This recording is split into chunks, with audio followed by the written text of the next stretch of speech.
Olá, sejam bem-vindos, sejam bem-vindas. Hoje nós estamos aqui com mais um episódio do Observatório Urbano. Para quem não me conhece, o meu nome é Taina Volkov, eu sou arquiteta e urbanista, especialista em engenharia diagnóstica e cuido da saúde das edificações. Hoje eu estou aqui à frente do Observatório Urbano, representando a Baiome Academy e a Baiome nas gravações do Observatório Urbano. Então, para quem não sabe, está chegando agora, o que seria o Observatório Urbano? Ele nada mais é do que um espaço de diálogo, de escuta ativa, de troca de conhecimentos e informações entre profissionais, entre empresas, entre centros de pesquisas, instituições que estão preocupados com a melhoria das nossas cidades, estão interessados com o futuro dos nossos moradores, seja em qual cidade for, seja em qual país for, pois os problemas urbanos, eles meio que se identificam, se pareiam, eles são muito parecidos, independente do país ou da cidade que você esteja. Nós temos problemas em relação à mobilidade, à diversidade, à inclusão, ao transporte, à saúde, em todo o território, nacional e internacional. Então, esse espaço, ele foi pensado para que nós trouxéssemos profissionais que atuem hoje à frente dessas questões para falar um pouquinho sobre o que eles têm feito, contribuído para que as pessoas possam se tornar mais felizes, tenham mais qualidade de vida, tenham mais saúde. E ele foi pensado no desejo de conectar todas essas pessoas interessadas para funcionar como um núcleo de pesquisa e também como um banco de dados. Quem tiver mais interesse em saber o que é em si o Observatório Urbano, tem um vídeo aqui especificamente só sobre o observatório, inclusive você profissional, você empresa, instituição, associação que tem interesse, entre em contato com a Baiome ou com a Baiome Academy e pegue mais informações para poder levar o Observatório Urbano para a sua cidade ou para a sua instituição. E eu estou muito feliz, porque essa noite, para o nosso capítulo de hoje, eu tenho o prazer de receber aqui o Alessandro Lopes, que é arquiteto, urbanista também, mestre em Direito Ambiental. Ele é pesquisador de cidades criativas, inteligentes, assessor técnico consultor e fala diretamente de onde, Alessandro? Olá, tudo bom, Tainá? Bom, falo de Santos, estou aqui no litoral de São Paulo. ah, e você já fez uma bela apresentação aí, né? Tudo isso e mais um pouco, né? É, Não, tudo tem- isso mais um pouco, não, por favor. Você. Não, mas vamos lá. Sou de formação na arquitetura, e aí a vida foi caminhando aí por várias coisas. Passei por gestão de projeto, passei pelo mestrado em Direito Ambiental, e foi um acaso que hoje eu vejo com bons olhos. Eu entrei para o mestrado de Arquitetura e, na verdade, no meio do processo, a faculdade cancelou o mestrado de Arquitetura, só que o meu tema era pertinente por ser cidades inteligentes e criativas, em ser abraçado pelo direito ambiental. Então, acabei começando com arquitetura e terminando com o mesmo tema, com o mesmo orientador em direito ambiental, e aí fechou, porque quando a gente fala de cidades criativas, inteligentes, a gente vai falar de sustentabilidade. E ter estudado mais a fundo, né, que não era nem o objetivo da arquitetura, a questão do direito da cidade, dos direitos humanos, de sustentabilidade, meio ambiente, acho que realmente deu uma dissertação mais rica, e acho que hoje tudo, e até o que eu vou mostrar aqui para vocês, soma com toda essa história, né? Então, minha vida ela já estava num caminho crescente, e o mestrado realmente ele dá um giro na minha vida, e me projeta de forma mais nacional, até porque o assunto acabou virando pauta, né? Cidades inteligentes, a gente está aí com mudanças climáticas, com vários assuntos, então não fiquei só no âmbito da tecnologia, e acabei também trazendo esse olhar mais humano que nós urbanistas temos, né? E o seu retrato de vida, como você chegou onde você está hoje, é basicamente também o que acontece dentro da cidade, as coisas meio que vão se conectando, tudo vai contando uma história, não existe nada isolado, isso é muito interessante. E eu acho, né? Eu hoje, assim, quando a gente é mais novo, a gente acha que está fazendo e a gente não sabe muito bem aonde que está esse plano de voo, né? A gente tem uma meta, mas não tem um plano de voo ali muito bem regradinho. E quando você chega aí na sua maturidade, né? Estou fazendo 49 anos aí essa semana. Parabéns! Então, hoje você olha para trás e fala, não, as escolhas foram acertadas e hoje tudo se conecta. Então, falar ficou mais natural porque não é algo ensaiado, né? É toda uma trajetória de vários pedacinhos que aparentemente não se conectavam e hoje faz essa leitura mais 360 aí do meio urbano. Eu gosto muito desse retalho que a vida constrói, ela vai costurando e ela leva você exatamente na direção agora de cuidar das cidades para que nós utilizemos ela de uma forma mais tranquila, serena. É claro que talvez não sejamos a nossa geração, mas daqui para frente, né? Quando a gente nunca projeta para nós. Nós projetamos pensando num futuro nosso, óbvio, mas no legado que a gente acaba deixando de melhorias para os outros que estão aí mais novos, né? Então, a gente acaba sendo esse articulador, e a gente, quando eu coloco, não falo só por mim, Alessandro, todos que planejam o urbano, de alguma forma, pode ser uma coisa mais simples, ou algo, uma cidade inteira, todo mundo que está envolvido nesse organismo vivo que é a cidade, eu acredito que realmente não está pensando em si, e sim pensando no coletivo. E aí, realmente, são pessoas diferenciadas, né? Independente do seu grau de escolaridade, hoje convivendo com muita gente de comunidade, até por conta do trabalho, né, de recuperação de áreas degradadas, você vê que tem gente que às vezes tem pouquíssima escolaridade, mas tem muita visão do todo, de planejamento, de cuidado com o meio que vive e pensando lá na frente. A experiência não vem só do meio acadêmico, ela vem da vida em si, né? Não Né? tenho o que dizer. E para começar, Alessandro, antes de você entrar no seu estudo de caso, eu tenho uma pergunta, não é nem uma pergunta, eu gostaria que você me falasse um pouco, eu vou ler um pedacinho de uma reportagem que você apresentou essa semana, que eu gostei muito, que é de uma matéria que saiu do Jornal da Orla, chama Civitas Lux, é isso, né? Isso. O artigo. O último parágrafo que ele fala: quando a cidade deixa de formar cidadãos e passa a administrar usuários, algo essencial começa a desaparecer. Talvez sejamos nós os primeiros a assumir de seus mapas. Eu gostaria de, nem é uma pergunta, mas de começar por aí a discussão. Então vamos lá. Quando a gente fala de cidades inteligentes, e aí já vou construir, vou emendando, tá, Tainá? Qualquer coisa Fique à você me vontade. interrompe. Mas quando a gente fala de cidade inteligente, todo mundo cresceu ouvindo tecnologia, o sonho do Jetsons, e, enfim, máquinas funcionando, carros voando, tudo perfeito.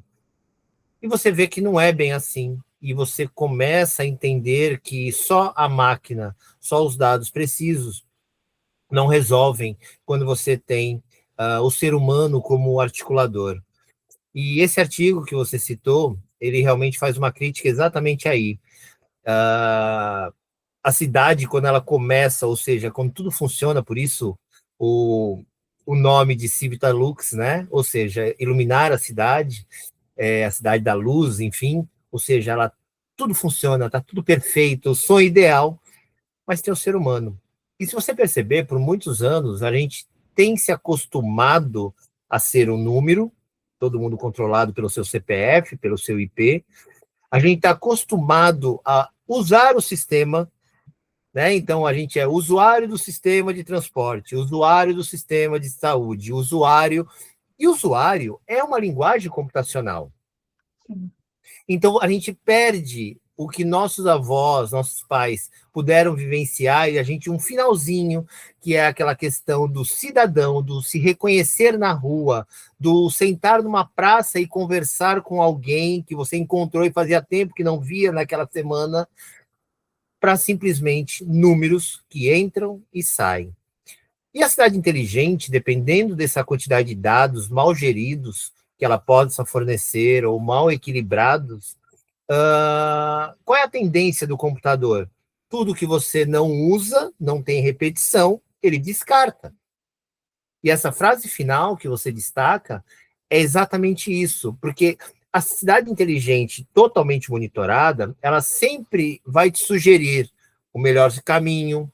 Ela nunca vai te impor nada, mas ela sempre vai te sugerir.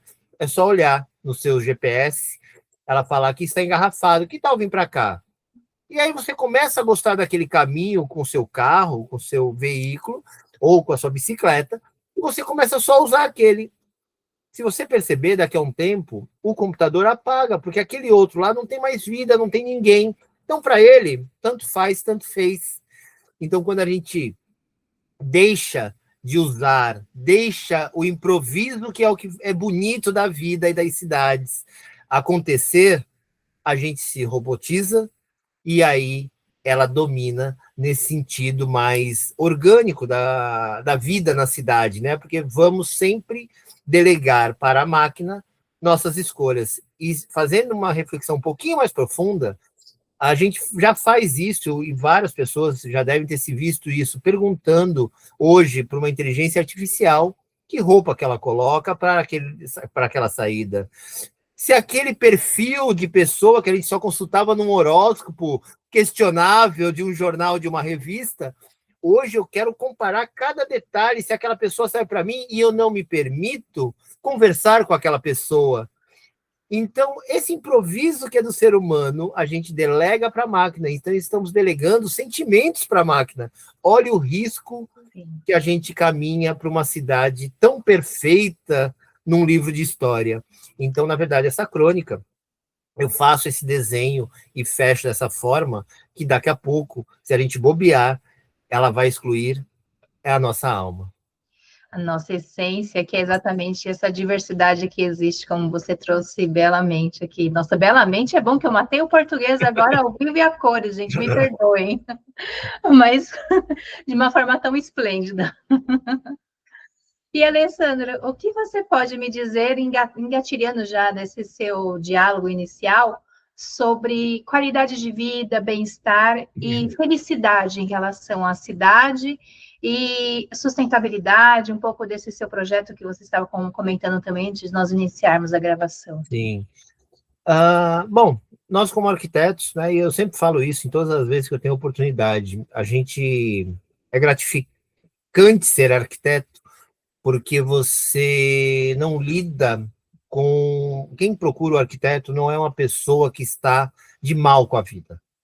Ela sempre está de bem, por mais pior que esteja a vida dela. Por quê?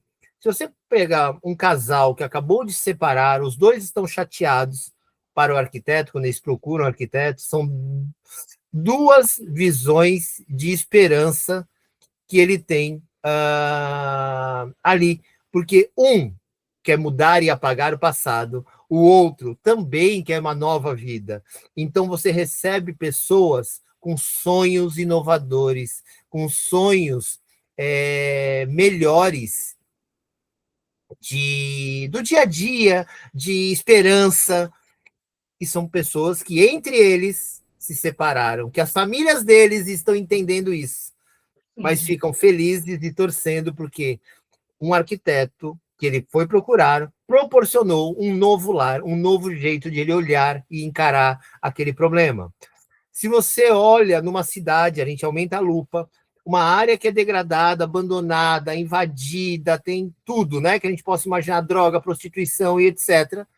E um urbanista vai e leva, sendo poeta, um olhar e um romantismo para aquele lugar e devolve para aquela situação uma praça, um espaço onde as pessoas se reconhecem, você apaga um passado e só fica aquela beleza recente. Então, ser arquiteto é intervir exatamente nisso tudo, né? É você sempre pegar esse problema e trazer para um lado mais romântico, mais humano, e sem viajar, um projeto simples, às vezes uma pintura no muro, você faz esse reconhecimento acontecer. Sim, sim.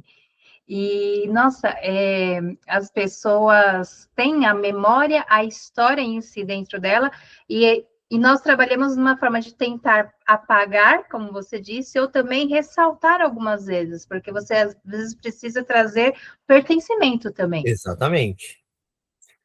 O que é bom é que todo mundo sonha, todo mundo tem ideias. A pessoa que não tem um planejamento na vida dela, não digo nem propósito, que é a palavrinha da moda, mas uma estratégia. Como você se vê, o que você espera?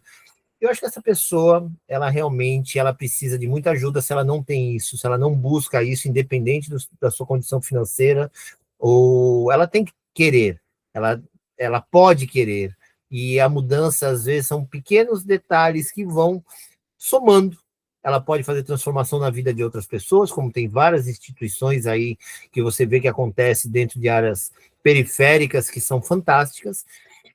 Você leva esperança para pessoas que eram desacreditadas delas mesmas.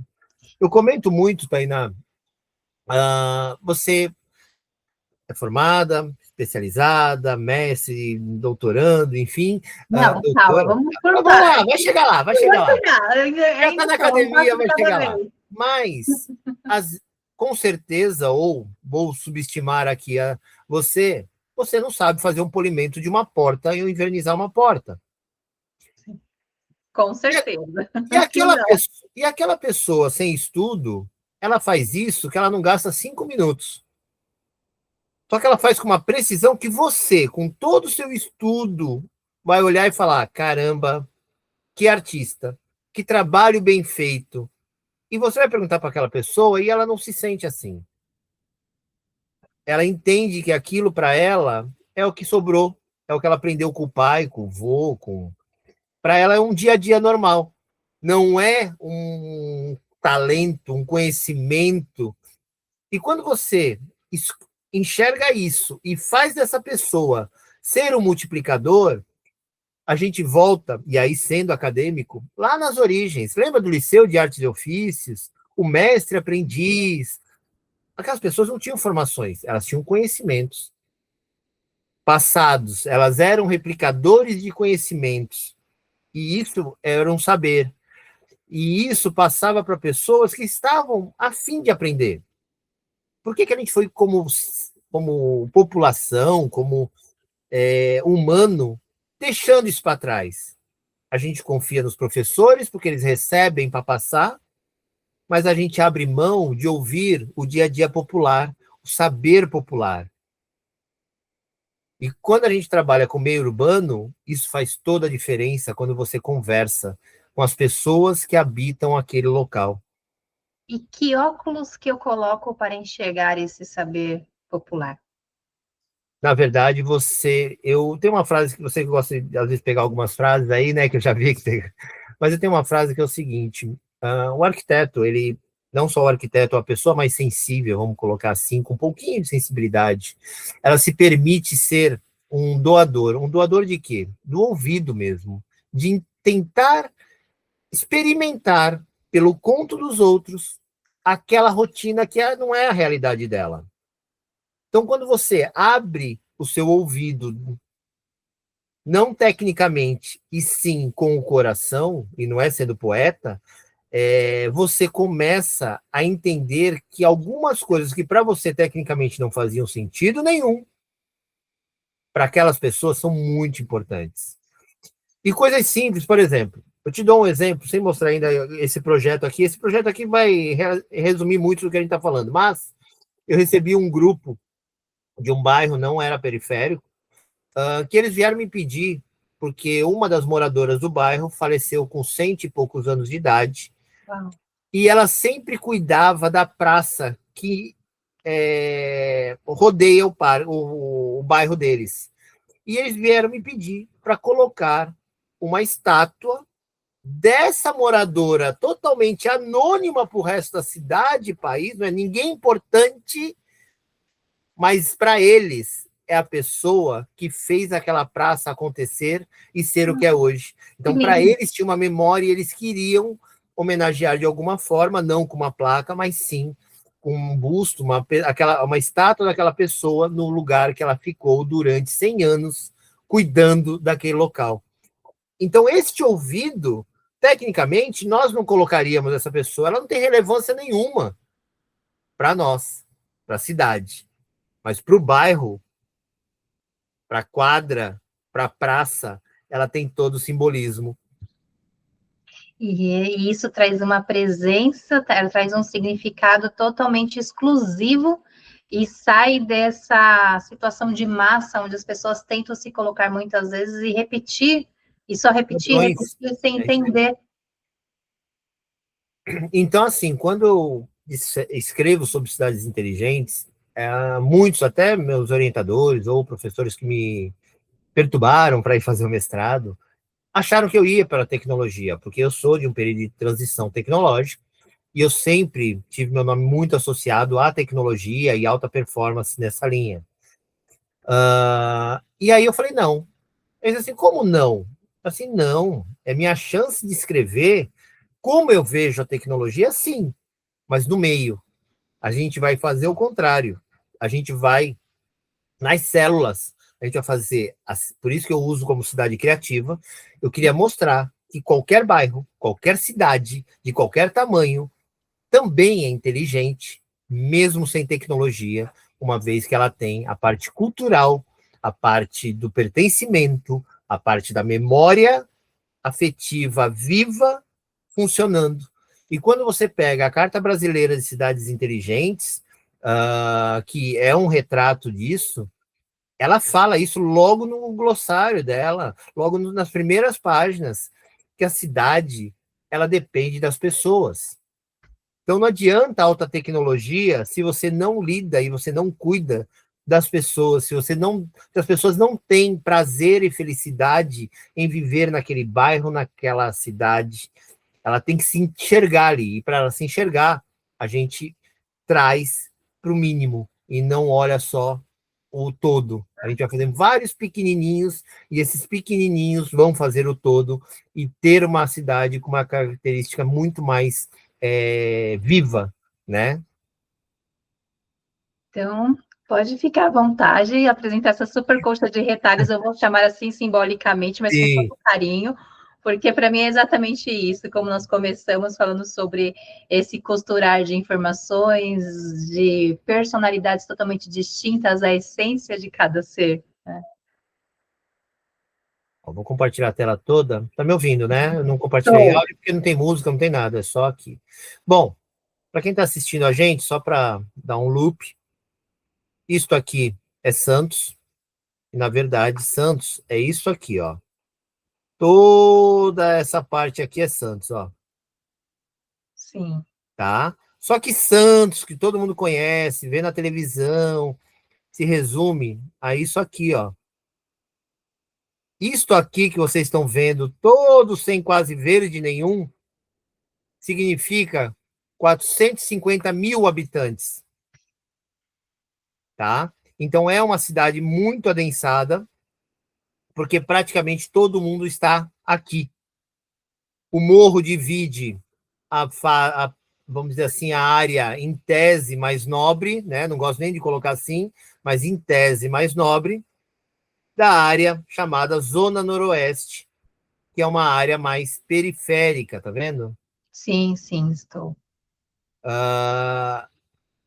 Então, a cidade, ela vive disso. Esse trabalho que eu vou mostrar para vocês, ele acontece neste trechinho aqui, ó.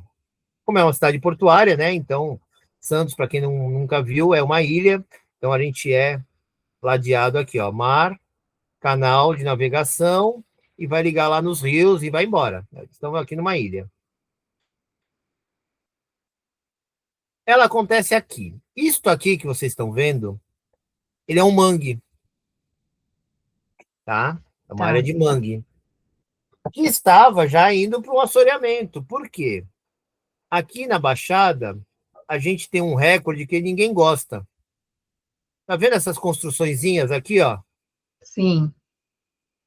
É simplesmente a maior favela sobre águas da América do Sul. Ela praticamente liga os continentes, ó. Nossa. Ó, tudo isso aqui é favela. Uou. Ó, olha isso. Já tô em São Vicente, mas vai na sequência dela. Olha lá, dá uma lupa maior para vocês. Sim. Tudo palafita. Vocês não conseguem enxergar as ruas entre elas, Não, tá? não aglomerado. Então, isso hoje a cidade conseguiu, por meio de um projeto do Jaime Lerner, começar a movimentar. Então, esse mutirão todo, hoje a gente já tem 60 residências aqui, ó. Vou até fazer uma pincelada rapidinha, deixa eu ver se está com a foto atualizada. Ainda não está. 60 residências já requalificada. A prefeitura acabou entendendo como bairro, e aí, hoje, isso aqui chama-se Bairro da Vila Gilda.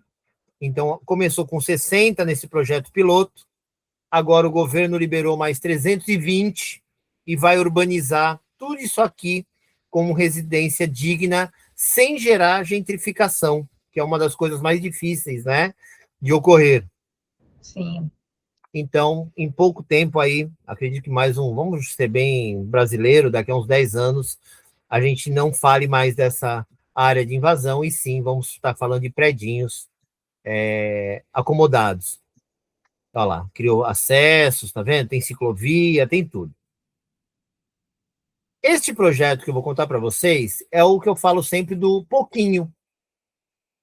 Aqui era um terreno abandonado e o projeto começa exatamente por aqui. Esse terreno abandonado, ele virou uma ecofábrica, tá? Pública. O que é uma ecofábrica? É um espaço público que faz aulas, capacita pessoas de tudo quem queira, mas normalmente são baixa renda, reeducandos, reingressos, enfim. Não se questiona muita coisa. São pessoas que ou já passaram pelo sistema carcerário, ou cometeram algum delito, ou não tiveram oportunidade na vida, têm oportunidade dentro dessa ecofábrica, onde há um apoio junto ao lixo limpo, né? Ou seja, o resíduo limpo, ele vem para cá e aqui eles aprendem a fazer arte. Então, estamos falando de tudo. Estamos falando de luminárias que possam virar vasos. Estamos falando de bicicletas largadas que podem virar outras coisas. E aqui eles têm aula gratuitas de desenho, enfim, de tudo, de marcenaria, para tentar resgatar. Então, lembra que eu comentei do mestre de ofício? É mais ou menos esse princípio, feito de forma gratuita, sem ser ONG, sem ser nada, é um espaço comunitário apoiado pela prefeitura que movimenta isso. Até o espaço mesmo, eles requalificaram por eles, tá? Tá. Então, quem quiser assistir, só procura aí na internet depois, chamado Ecofábrica Zona Noroeste ou Ecofábrica Rivaldo Santos, em Santos, vocês vão ver várias coisas. Um parentezinho, aqui, por exemplo, eu consegui levar a academia para dentro daí. Eu propus a gente fazer um piso drenante, normal, que tem em qualquer loja para vender, mas a gente produziu aqui um piso drenante com acrílico triturado e plásticos duros triturados. 40% da peça, ela não usa agregado natural, ela usa plástico triturado. Exatamente aquele plástico que não dá para reciclar, que não tem esse hábito. Então, como se produz mais ou menos, isso já está provado cientificamente, tá? A Universidade de São Judas, tem que dar o crédito aos alunos que fizeram, eles fizeram os ensaios, provaram resistência, publicaram um capítulo em livro e apresentaram em seminário internacional, contando esse caso de, realmente, um piso drenante, que não é nenhuma mágica, porém, o diferencial é o que não se recicla, passou a reciclar. Então, você começa a dar uma cabeça de sustentabilidade até para essa pessoa que não tinha uma noção nem normativa de como ele tinha que fazer um traço para esse piso. Olha só o quanto você muda a cabeça e ajuda as pessoas. Bom, isso aqui começa... Aqui foi uma primeira praça solicitada. Depois eu coloco o homenzinho andando, senão a gente vai e volta. Uma primeira praça requalificada a pedido da população, Aqui é uma área de invasão, tá vendo? Ó? Eles alugam, isso aqui é tudo terreno da União, tá? Eles alugam para caminhoneiros estacionarem de forma equivocada, todo um bosque, e aqui é onde a mágica acontece. Isso também era um terreno da União, onde criou-se um parque chamado Conviverde. Esse complexo todo que eu mostrei para vocês, desde a Ecofábrica até aqui, mais essa linha de transmissão, chama-se Parque dos Mangues. Esse é o que eu estava te comentando antes da gente começar a gravar, Tainá. Esse que eu estou indo agora para Goiânia, reapresentar ele, e a gente já está premiado como voto popular, e a gente vai buscar agora o voto técnico, porque ele foi reconhecido nacionalmente como um movimento transformador de toda a comunidade aqui, tá? E não estamos falando de periferia. Bom, vou pôr o bonequinho só para vocês entenderem o que eu estou falando. Vamos lá, ó. Então aqui a Ecofábrica, que eu falei para vocês. Deixa eu passear aqui. Esse aqui é o primeiro parque que foi requalificado, tá? Esse parque, quem pediu o muro foi a população, eu sou contra muro. Essa ciclovia que vocês estão vendo faz parte da intervenção, é uma coisa que não acontecia, e eu precisava de um elemento que eu, vamos dizer assim, atrapalhasse, vou usar o popular, o estacionar caminhões. Então, eu fiz uma leitura de todo o plano de mobilidade do sistema cicloviário, e aí eu percebi que, naturalmente, a população já usava esse trajeto. E aí eu consegui, junto com a prefeitura, junto com a CT, autorizar uma ciclorota para cá, tá? E aí, vamos lá, para onde a mágica acontece. Olha só, tá vendo? Não é nenhum bairro periférico, é só um bairrozinho simples. Este é o produto final. Olha lá, Passo Conviverde. Todos os brinquedos, equipamentos e até algumas árvores grandes são provenientes lá da Ecofábrica ou de doação de remanejamentos da cidade. Então, caiu uma árvore, mudou uma praça, eu fui pedindo todas essas árvores, tá? Esses morrotes que vocês estão vendo aqui, eu deixo aqui o desafio para vocês. Esses morrotes, vocês estão vendo que eu sou contra muro, né? Coloquei tudo com alambrado. Embaixo dele tem mais ou menos 2 metros, 1,5 metro de entulho de construção civil, provenientes de construção civil. Volto lá em cima de novo. Olha o tamanho do parque. Estamos falando de uma área de 4.000 metros quadrados. Tudo isso aqui estava com despejo de construção civil irregular.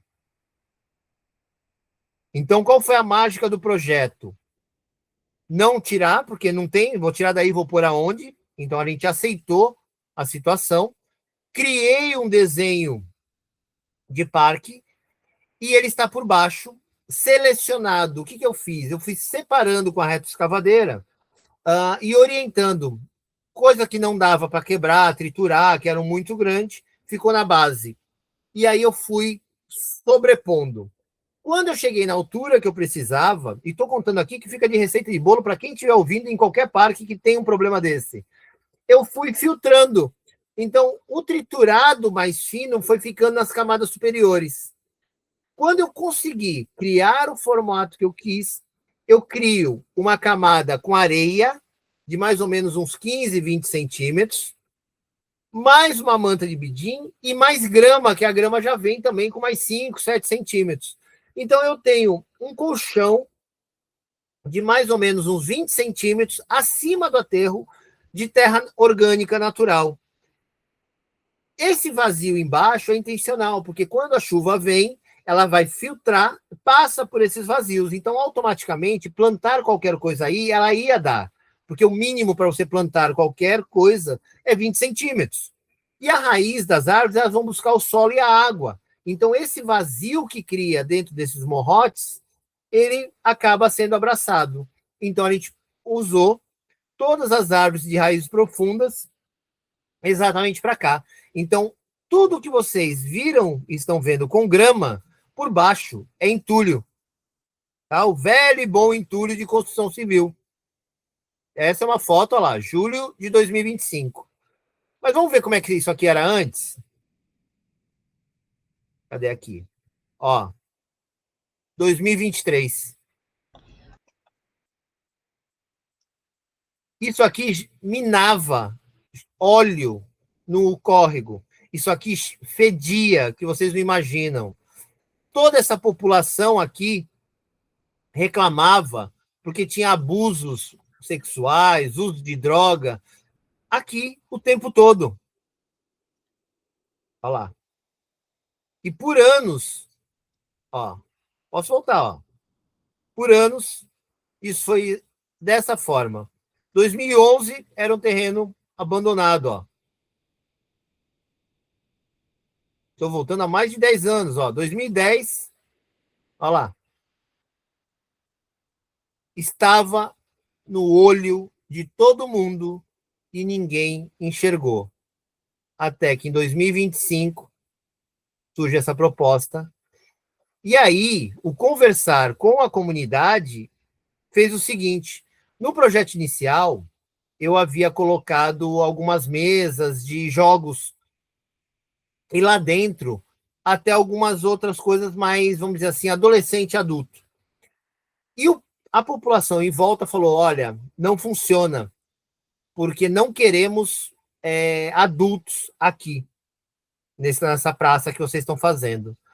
A gente, como assim? Ela assim, uma quadra é um perigo. Nossa realidade é o seguinte: de manhã, minha filha, meu filho, levo a criança para a escola, para a creche. Quem busca sou eu, porque o horário da creche ainda falta 1, 2 horas até minha filha chegar, meu filho chegar. E sou eu que busco. E eu tenho que ficar com essa criança de 7, 8, 9, 10, 11, 12 anos até minha filha chegar. E eu não tenho coragem de deixar essa criança ir por uma quadra perto de adolescentes e adultos. Então a gente precisa de um espaço, sim. Compramos a ideia, mas eu quero um espaço que as crianças se sintam seguras, que a gente possa controlar. E ok. E aí todo o projeto foi requalificado com esse propósito de eu brinco muito que é o parque do tudo pode. Qualquer cidade, se você olhar, hoje os parques são chatos, né? Você não pode pisar na grama, você não pode subir no banco, você não pode. Aqui, a ideia foi fazer um parque naturalizado, que é o nome desse tipo de trabalho. E com essa intervenção de parque naturalizado, hoje, de domingo a domingo, que ele tem horário, né, de abertura e fechamento, mas é livre, de domingo a domingo, eu tenho gente caminhando, eu tenho crianças brincando nesses morrotes que virou quintal delas, virou extensão da creche. Elas saem da escola e elas ficam aqui até o horário do parque fechar, que acho que é 8 horas da noite, com os avós, com os pais, e eles convivem. Não deixam ninguém destruir e nem prejudicar. Então, Tainá, naquilo que você me perguntou lá atrás, de mudança, hoje, quando você olha para todas essas construções aqui, eles já estão mudando. Eles começaram a melhorar a pintura, a melhorar o calçamento, estão ajudando o que não tem muita condição a deixar uma condição melhor. Novas obras estão surgindo. Eles estão exigindo uma continuidade. Eles compraram a ideia de que eles têm direito, sim, e que isto transformou. Pensa você morando e se coloca aí, qualquer um que esteja assistindo, numa varanda como essa, olhando isto, isto ou isso todo dia. E agora você acorda e você vê isso. Na questão ambiental, recuperação do mangue total, parou de alagar as vias aqui, porque há um projeto aqui dentro que mantém a água onde ela tem que ser mantida. O que teve de surpresa? Qual foi o plus aí do projeto? O diferencial foi o seguinte: quando eu desenhei esses morrotes, desenhei por desenho urbano, tá? Sem intenção nenhuma. Porém, foi chamando a atenção e vários núcleos acadêmicos vieram conhecer o trabalho que está sendo feito. Uns pelo tipo de organização, como eu contei, do resíduo, outros pela reciclagem. Você viu que o escorregador é um tubulão de obra, olha lá. Eu ia perguntar isso. É um tubulão de obra, olha lá. Um corrugado de obra, de eletroduto de elétrica, que sobrou de uma obra e a gente transformou num escorrega. Então, assim, quando eu faço esses desenhos, veio o grupo, a coordenadora de uma universidade de psicologia, e ela falou: nossa, Alessandro, você foi tão sensível a ponto de pensar nos neurodivergentes. Eu falei: como assim? Ela assim, a gente estuda muito na psicologia que essa mudança de nível pode ser um pouquinho. O neurodivergente se reequilibra, porque na cabeça dele, ele se sente em outro momento. Ele não está no mesmo nível dos outros, ele está um pouquinho acima, um pouquinho abaixo. Essa brincadeira de relevo, você criou um parque inclusivo, sem rótulo, aonde ele se sente também pertencente e seguro. E aí deu um clique na cabeça. Então, a gente, aqui nessa área, a gente colocou, é que não vai dar para ver aqui direito, mas se vocês jogarem Parque dos Mangues ou Conviverde, vocês vão ver outras fotos lá dentro. Aqui é tudo tampinha, sabe tampinha plástica? São mosaicos de tampinhas. Então a gente acabou criando um parque sensorial também, já que a gente recebeu a informação. Então os brinquedos aqui é resgatando algo que a gente foi perdendo. Por que eu tenho o tronco? Porque esse tronco, na cabeça de uma criança, ele pode ser qualquer coisa. Ele pode ser um carro, ele pode ser um cavalo. Um escorrega desse pode ser um túnel. Esse rolo aqui que tem é a diversão da molecada. Entram 2, 3 dentro do rolo e 2, 3 ficam empurrando eles dentro do rolo. É areia. Eles brincam, eles se divertem. Coisa que os outros parques não oferecem tanto. Então, aqui eles se escondem atrás desses morrotes, brincam de esconde-esconde, andam descalço. Então, eu falo para você, hoje, como urbanista, toda vez que eu acabo indo visitar lá por algum motivo, alguma ideia nova, a alegria de ver que está sendo utilizado da forma correta, ou seja, no que eu sonhei lá atrás, que era ver crianças descalças, correndo, brincando com pássaros, porque como tem o mangue, atrai. Então, vem jabuti, vem flamingo não, garça, enfim, vem de tudo para cá. E essas crianças convivem com isso. Adultos vêm fazer caminhada, são 4.000 metros quadrados. Então, ora tem o concreto, ora tem pedrisco, ora tem areia, tem texturas diferentes. Então, hoje, virou o canto deles. Olha lá. Esse, é que acho que eu não vou conseguir um ângulo. Esse pergolado aqui, ó. Tá vendo que tem uma lateral toda furadinha? Não sei se aparece tão bem aí. Aparece. Então, isso aqui, vocês já devem ter ouvido falar em madeira plástica, né? Que todo mundo apresenta. Que a solução... Aqui em Santos, há um tempo atrás, eles fizeram alguns bancos de lixeiras com madeira plástica. A madeira plástica, ela tem um movimento que ela vai se desgastando e deformando com o tempo. Tudo isso foi recolhido, porque já estava em descarte, e a gente transformou em pergolado. Deixa eu ver se eu consigo uma foto aérea para mostrar para vocês. Aqui, deixa eu ver. Acho que não vai dar. Deixa eu ver se eu tenho aqui na máquina. Cadê aqui? Essa ortofoto aqui vai dar para mostrar legal. Ó. Tá aparecendo? Tá sim, está aparecendo a foto. Como é que ela tem uma definição boa? Só que ela é carregadinha. Dá para ver o parque e um pouco no entorno das casas. Pronto. É que ela está em 4K. Então, olha lá o parque, ó, de cima.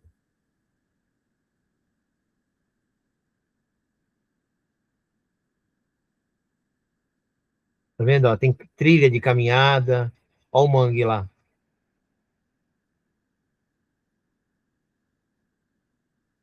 Olha o que é o portal com aquelas...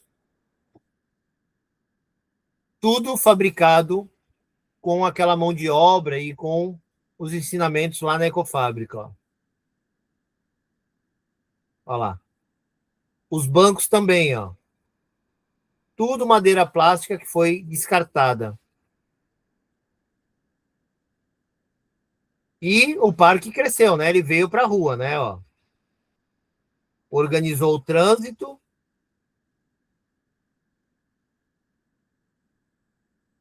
Então, assim, sem me alongar muito, Tainá,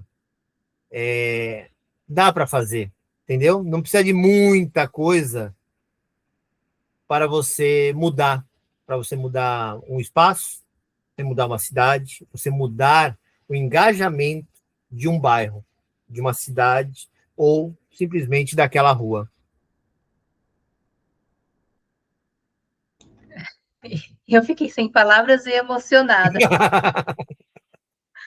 É tão lindo de ver que uma intervenção que as pessoas às vezes deixam tão complexa pode ser tão simples, Barata. barata, utilizando o potencial da região, porque você teve o carinho, primeiro a escutativa de entender o que estava acontecendo pelo ouvido, depois pela percepção do visual ali, de olhar para o todo e ver qual que era o potencial daquele local que tinha por trás, e juntar todas as informações. E as pessoas, eu falo que é uma pena que as pessoas não podem ver o urbanismo quando ele acontece de cima, como você acabou de mostrar, para entender toda a intencionalidade que existe.